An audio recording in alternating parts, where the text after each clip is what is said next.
We are on the pro side, and we are arguing that banning offensive words will make the world a better place. So my first argument is the use of offensive words can set us back as a nation, dividing cultures due to the historical context behind certain words. In my first source, Jacqueline Rahman, she is an associate professor of linguistics with an affiliate in Black World Studies and Global Intercultural Studies at Miami University. At the beginning of her article, she states that the Merriam-Webster Online Dictionary describes the N-word as perhaps the most offensive and inflammatory racial slur in English. This creates a huge debate on who can use it and if anyone can use it at all. There is also a debate within the African American culture on banning the word. Rahman states that the purpose of a slur is to incite and injure at an unconscious level. It is an effort to control the behavior of disparaged groups by imposing a negative identity on them. These offensive words are associated with negative view and give a negative ideal to the purpose or group, to the group or person that the word is being used against. These are purposely intended to harm another group. The N-word has historically wreaked symbolic violence, often accompanied by physical violence. These offensive words correlate with violence. My second source is Paul Petit. He's an associate professor in counseling psychology at Boston College, and he specializes in homophobic and other forms of bias-based bullying. He found that the use of homophobic epithets was significantly associated with the primary bully role. These findings provide a broader social understanding of how homophobic language, aka offensive words, may be used as part of bullying. If we ban these offensive words, we would have the potential to decrease or stop these bullying issues if they were banned. My second argument is exposing children to offensive words can lead to violence later in life. Alice Park, a senior writer at Time, reporting on the breaking frontiers of health and medicine. All of this information is contained in her article, Children Who Hear Swear Words on TV Are More Aggressive. Studies have shown that children tend to be more aggressive when exposed to violence on TV. Recently, it has been proven that even exposure to swear words in media may lead children to become more physically aggressive as well. Along with that, it was also found that even being exposed to swear words at a young age, the more likely children are to use them later, leading to aggression later in life. Park states, while bullying behavior wasn't specifically addressed in the study, children who are more aggressive are known to be more likely to bully. When these children are exposed to the words of violence, they are using them in a derogatory way towards others. Banning these words would lessen the aggression in children and that is prevailing within the younger generation. For my third and last argument, words of offense have the potential to harm people in the same way that physical blows do. Timothy Jay is a psychology professor at Massachusetts College of Liberal Arts, who is frequently sought for his expertise on psycholinguistics. In his article, he discusses the study proven by legal scholars Matsuda, Lawrence, Delgado, and Crenshaw, who created a harm thesis that offensive words harm people in the same way that physical blows do. These legal scholars mentioned earlier published a book titled Words That Wound, which explains how words, especially racial slurs and hate speech, affect people psychologically and can even harm them physically from the mental blows of hate speech. It may not seem like offensive words or even words can harm people in general, but over time, if someone takes so many blows of offensive words to their culture, looks, sexual orientation, or other things, it can hurt them so much that it will start to take a toll on their body and they will become physically ill. I'm also on the pro side, and my first argument is offensive words influence sexual harassment in the workplace. And the literature that's supporting argument one, this argument is verbal sexual harassment includes any unwanted jokes of a sexual nature referencing to sexual behavior, body, clothing, or any other offensive sexual comments. And a case was done, a case study was done in the Harris versus Forklift Incorporated company in 1993. And the study was with a woman named Teresa Harris, who worked at an equipment rental company, and where Charles Hardy, a male CEO, had made several unwanted sexual comments because she was a woman. In the presence of other employees, he would say things like, "You're a woman, what do you know? And we need a man as the rental manager," calling her a dumb-ass woman. At the end of the experiment, Hardy is shocked to see that Harris became offended by his remarks. However, Harris explained to Hardy about the way he acted, claiming that he is the one who created an abusive work environment for her because of her gender.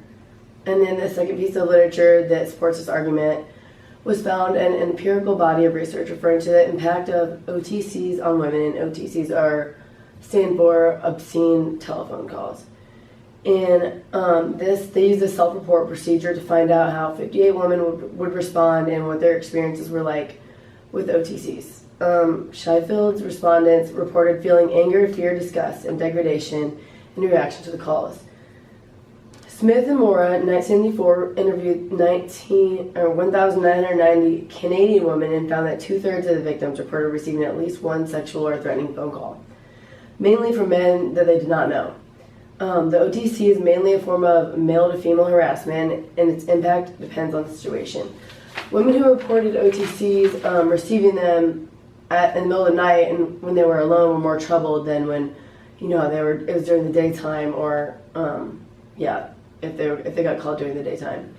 And research on female victims of OTCs demonstrates that the experience is common and memorable with short-term consequences that include self-reported feelings of shock, fear, shame, and panic, and just persistent feelings of anger, disgust, and lingering fears.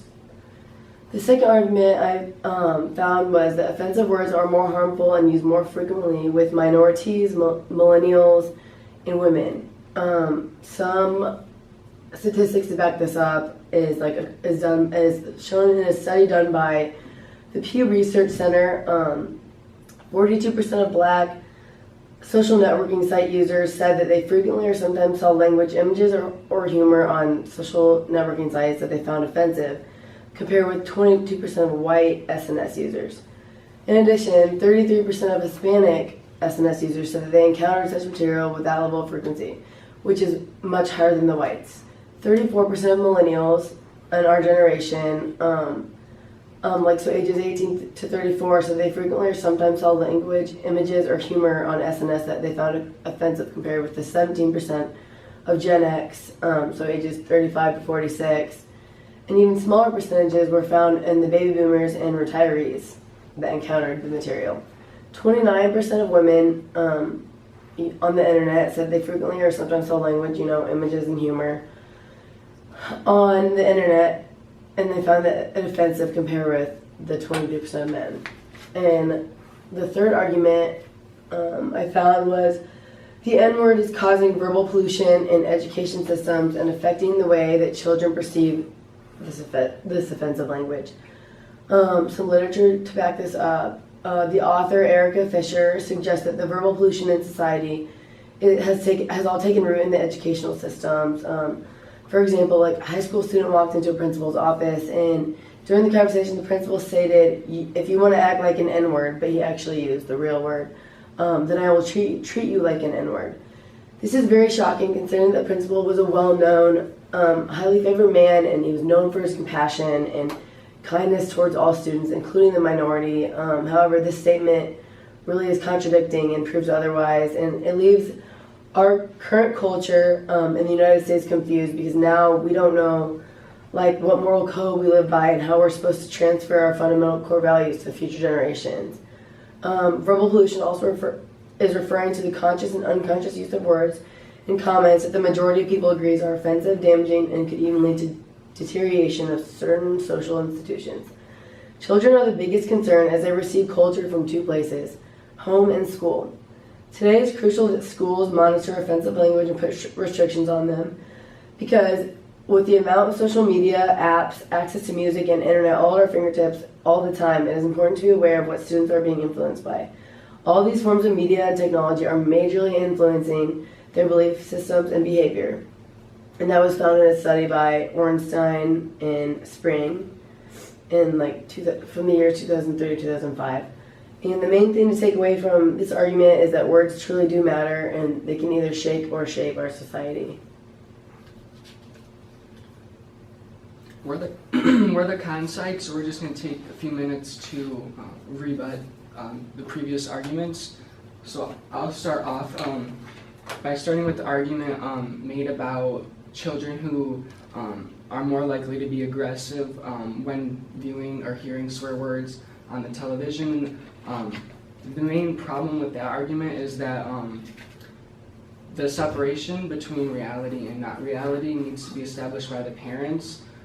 So I don't think necessarily taking away offensive words, out of video games, out of TV, is necessarily going to do anything, because offensive words will still continue to be used verbally, regardless if it's seen on TV. But for a lot of generations, parents need to go through the process of teaching their children the reality of it and not very realistic side of it. So I think it's more of an education standpoint of making sure, and going back to the argument about the N-word, just the education part of it. If all children are educated properly about these offensive words, then they can separate it and know when it's being used and it's just on TV, or when they're using it if it's offensive. And I think that also has a lot to do, not just with education, but with parenting. If you're allowing children to watch things that are more violent, you're likely going to be more violent. You will most likely be using more offensive words in the presence of your children because it's not going to bother you. You had mentioned Delgado, and that was his fighting words theory, that if something is meant to cause harm, then it is harm. And he was disproven by one of my sources because his thinking on that is that all offenses are harmful, where harm and offense are not synonymous. They don't mean the same thing. The verbal pollution, I think that you brought up, is a really good point, because even myself, I don't like to hear the N-word. It's not a nice word to say, and I think that it borders more on the fact that racism is bad. It's not necessarily the word that is bad, just because that's the symbol we use. And influences on children do need to be monitored first by their parents, and then their coaches and teachers and other people out in the world. Yeah, I definitely agree with that. I was just going to say, kind of going off of both of the arguments and kind of what I was saying before, but taking it out of music, taking it, because with pop culture we see so many offensive words in pop culture music now.